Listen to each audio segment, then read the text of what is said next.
નમસ્કાર વિદ્યાર્થી મિત્રો, આપ સર્વેનું હાર્દિક સ્વાગત છે આપણી યુટ્યુબ ચેનલ ગુરુ જ્ઞાન શાળાની અંદર। વિદ્યાર્થી મિત્રો, આજના આ વિડીયોની અંદર આપણે ધોરણ 6 વિશે સામાજિક વિજ્ઞાન વિષયની અંદર પ્રકરણ નંબર 10 જે છે પૃથ્વીના આવરણો એનું સ્વાધ્યાયનું સંપૂર્ણ સોલ્યુશન આ વિડીયોની અંદર જોવાના છીએ। તો વિડીયોને તમારે છેલ્લે સુધી સ્કીપ કર્યા વગર મિત્રો પૂરેપૂરો જોવાનો છે। અને મિત્રો, જો તમે અમારી ચેનલ ઉપર નવા આવ્યા હોય તો ચેનલ વિશે જણાવી દઉં કે આ ચેનલ ઉપર તમને ધોરણ 6 ને લગતા તમામ વિડીયો જોવા મળી જશે। જેથી કરીને જો તમે હજુ સુધી અમારી ચેનલને સબસ્ક્રાઇબ ના કરી હોય મિત્રો તો અચૂકથી સબસ્ક્રાઇબ કરી લેજો અને તમારા સાથે ભણતા બીજા મિત્રો સુધી પણ શેર કરજો, જેથી કરીને તેમને પણ લાભ થઈ શકે।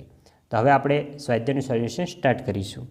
પહેલો છે, નીચેના પ્રશ્નોના 1-2 વાક્યમાં ઉત્તર આપો। એમાં પહેલો, પૃથ્વી પરના મુખ્ય આવરણો કેટલા છે? તો પૃથ્વી પર મુખ્ય 4 આવરણો છે: મૃદાવરણ, જલાવરણ, વાતાવરણ અને જીવાવરણ।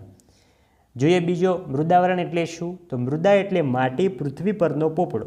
સામાન્ય રીતે માટી અને ઘન પદાર્થોનો બનેલો છે, તેથી પૃથ્વીની સપાટી પરના ભૂમિભાગોને મૃદાવરણ કહે છે। બીજો છે, જલાવરણ શેનું બનેલું છે? તો પૃથ્વીની સપાટી પરના પાણીથી ઘેરાયેલા વિસ્તારને જલાવરણ કહે છે। તેમાં મહાસાગરો, સમુદ્ર, ઉપસાગરો, સરોવરો, તળાવો, નદીઓ વગેરેનો સમાવેશ થાય છે। ચોથો છે, વાતાવરણમાં મુખ્ય વાયુઓ કયા કયા છે? તો nitrogen, oxygen, ozone, carbon dioxide વગેરે વાતાવરણના મુખ્ય વાયુઓ છે। જોઈએ પાંચમો, જીવન સૃષ્ટિમાં કોનો સમાવેશ થાય છે? તો જીવન સૃષ્ટિમાં મનુષ્યો, વનસ્પતિઓ અને પ્રાણીઓનો સમાવેશ થાય છે। જોઈએ બીજો, નીચેની ખાલી જગ્યા પૂરો। એમાં પહેલો, પર્વતો, ઉચ્ચ પ્રદેશો, મેદાનો ખાલી જગ્યા આવરણમાં આવેલા છે, તો આવશે મૃદાવરણમાં। બીજો છે, પૃથ્વીની સપાટીથી આશરે ખાલી જગ્યા કિલોમીટર સુધી વાતાવરણ વિસ્તારેલું છે, તો 800 થી 1000 કિલોમીટર સુધી। ત્રીજો છે, વાતાવરણમાં નાઇટ્રોજન વાયુનું પ્રમાણ ખાલી જગ્યા ટકા છે, તો 78.03%, એટલે ટૂંકમાં જોઈએ તો 78% પણ કહી શકાય। નેક્સ્ટ મિત્રો, આગળ વધતા પહેલાં ધોરણ 6ના બધા જ વિષયના સ્વાધ્યાય સોલ્યુશનો આપણી ચેનલ ઉપર કરેલ છે, જે તમામ વિડીયોની લિંક આ વિડીયોના ડિસ્ક્રિપ્શન બોક્સમાં વિષય વાઇઝ પ્લેલિસ્ટ સ્વરૂપે આપેલી છે, ત્યાં જઈને તમે તમામ વિડીયો જોઈ શકો છો। ત્રીજો છે, વિધાન ખરા છે કે ખોટા એ આપણે જણાવવાનું છે। એમાં પહેલો, વાતાવરણમાં ઓક્સિજન 150 કિલોમીટરની ઊંચાઈ સુધી હોય છે, તો આવશે ખોટું। બીજો, મહાસાગરો આપણા જળમાર્ગો બન્યા છે, તો આવશે ખરું। ત્રીજો છે, જીવાવરણમાં અનેક પ્રકારની જીવનસૃષ્ટિનો સમાવેશ થાય છે, તો આવશે સાચું।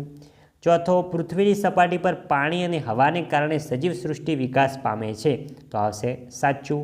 પાંચમો છે, ઓઝોન વાયુ સૂર્યના પારજાંબલી કિરણોથી પૃથ્વી પરના સજીવોને બચાવે છે, તો આવશે ખરું, એટલે કે સાચું। નેક્સ્ટ ચોથો છે, ટૂંક નોંધ લખો, એટલે કે આપણે નોંધ લખવાની છે શોર્ટમાં। વાતાવરણ, તો પૃથ્વીની ચારે બાજુ વીંટળાઈને આવેલા લગભગ 800 થી 1000 કિલોમીટરની ઊંચાઈ સુધી વિસ્તરેલા વિવિધ વાયુઓના આવરણને વાતાવરણ કહે છે। વાતાવરણ પારદર્શક, રંગહીન, વાસરહિત તેમજ સ્વાદરહિત છે। તેમાં વાયુ તત્વો, પ્રવાહી તત્વો અને ઘન તત્વો હોય છે। વાતાવરણમાં nitrogen, oxygen, ozone, carbon dioxide તેમજ પાણીની વરાળ હોય છે।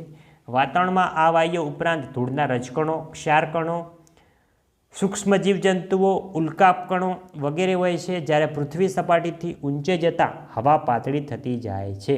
અને મિત્રો, તેનું નીચે ચક્ર પણ આપેલું છે। Oxygen 78%, nitrogen 78%, oxygen 20%, argon 0.94%, carbon dioxide 0.03%, અન્ય વાયુઓ 0.01%। અને મિત્રો, નીચે બીજી પણ નોંધ આપેલી છે, જે તમે વિડીયો સ્ટોપ કરીને લખી શકો છો। બીજો છે, જલાવરણનું મહત્ત્વ। તો જલાવરણ આપણને પીવા માટે મીઠું પાણી પૂરું પાડે છે। વરસાદ માટેનો મોટા ભાગનો ભેજ સમુદ્રમાંથી આવે છે। સમુદ્રના પાણીમાંથી રસાયણો મળે છે। સમુદ્ર તળ નીચેમાંથી મેંગેનીઝ, લોખંડ, કલાઈ અને ખનિજ તેલ મળે છે। સમુદ્ર માનવીના પ્રોટીનયુક્ત ખોરાકમાં ભંડારો છે। સમુદ્રમાંથી માનવીને ખોરાક માટે માછલા તેમજ અન્ય જીવો મળે છે। સમુદ્રના પાણીમાંથી મીઠું પકવવામાં આવે છે। સમુદ્રના મોજા પ્રવાહીઓ અને ભરતીથી વિદ્યુત ઉત્પન્ન કરવામાં આવે છે। મહાસાગરોના જળમાર્ગો તરીકે ઉપયોગ કરવામાં આવે છે। ત્રીજો છે, મુદ્દાવરણનું મહત્ત્વ સમજાવો। તો નીચે મિત્રો મુદ્દાવરણનું પણ સંપૂર્ણ મહત્ત્વ સમજાયેલું જ છે ટોપિક વાઇઝ, તે તમારે વિડીયો સ્ટોપ કરીને લખતા રહેવાનું છે। તો વિદ્યાર્થી મિત્રો, આ હતો આપણું ધોરણ 6 સામાજિક વિજ્ઞાન વિષયની અંદર સ્વાધ્યાયનું સોલ્યુશન। તો વિદ્યાર્થી મિત્રો, વિડીયો સારો લાગ્યો હોય તો વિડીયોને લાઇક કરીને જજો।